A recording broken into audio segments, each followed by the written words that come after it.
गुरु महाराजंकर उत्सव सरला पर आमे राति रे बाहर थिलु समस्ते बस रे कहीं आमर जिबार थिला पुरी तो आम मठ तरफ दुईटा बस होता जोटा कि गोटे बस रे आमे समस्ते ग्रुप बसते तले बापू बसुँच एटी सनु नना मु मिट्टी पपुलु बाबू नना समस्ते बस बस देखो पूरा फुल अच्छी सामने चिंताणी प्रभु बस तो आम समस्ते जाइए बसीचु आ पछपट सीट रे 5 जन बसवा कथा कि आम 7 जन बसचु देखो केमती चढ़ा पड़ा होगी बसचु कहीं जेहेतु सीट फुलफिल हो जाता तो आम एडजस्ट कर बसलु आम सीट थिला बाकी दुईटा लोक एक्सट्रा आसते तो से आम सीट दे देलु आम एडजस्ट कर जाइलु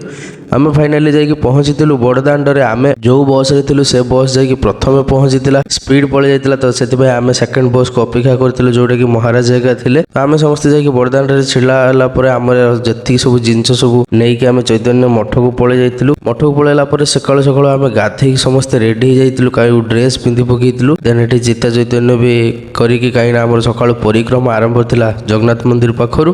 तो सकाळु सकाळु एते सुंदर प्रोग्राम गोटे पुरी रे बहुत खुशी लागला आउ आमर एटा फर्स्ट टाइम पे एक्सपीरियंस तो मु एठी तिलक नेली आ एते सुंदर लागुथिला कि पुरी जगह रे एमिति धोती पिंधिबा एमिति तिलक नबा गोटे अलगा प्रकार पूरा गेटअप हेकी जीवाटा और ठाकुर सकाल परिक्रमाटा बहुत सुंदर लगे आम तो जेहेतु एटा प्रथम थर जाइलु तो आमको बहुत खुशी भी लगी गोटे ब्लॉग रे तो देखेबनी तो से मु 2-3टा मिनी ब्लॉग छाड़ी आपण मानक देखेबी कि आम केमिति पूरी परिक्रमा करूँ केते बाट चलीलु केते सुंदर लगी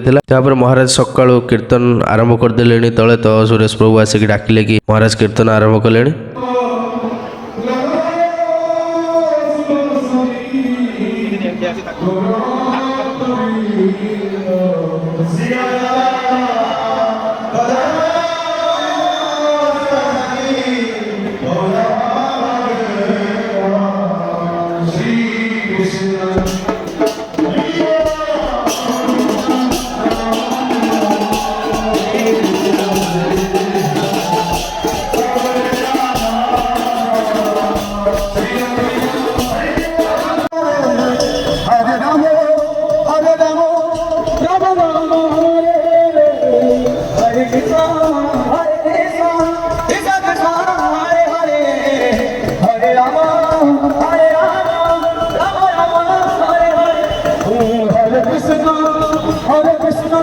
परिक्रमा मु आशा कर कि एते लोक थे आम मठर एत भी लोक जाइए माने मु बिलीव कर कि एक्चुअली परिक्रमा एमती लोक होते आपण मैंने देखूँ माने आम जी जो जो बाट जाऊे से बाटर ट्राफिक पूरा